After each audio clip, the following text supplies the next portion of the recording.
So there are two types of functions in Python: inbuilt functions and user-built functions.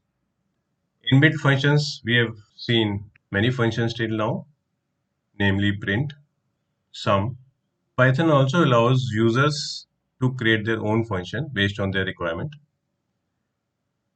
Functions are useful for breaking up a large program to make it easier to read and maintain. They are also useful to avoid writing the same code at several different points in your program. Function is a block of code that performs a specific task. This helps in avoiding redundancy in the code. Let's see how we can create simple functions and call the functions when we need. Conditional statements can use if statement, if else statement, if elif else statement. If statement follows by the Boolean expression whose output can be true or false. Let's see how this gets applied. Here we have taken a variable x and assigned a value 5 to that. In the next statement, we are saying if x greater than 0, colon.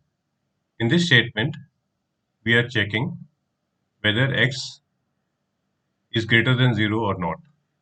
Now, in this example, since x is equal to 5, it is greater than 0.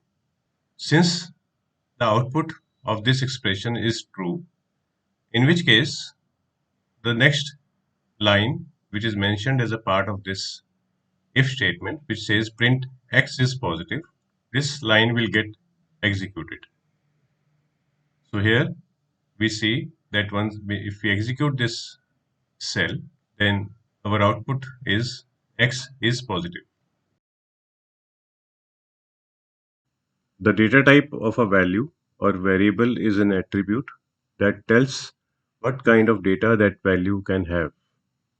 Data types in Python are as follows: strings, list, dictionary, tuples, and sets. To learn more about Python, visit www.upskillcampus.com.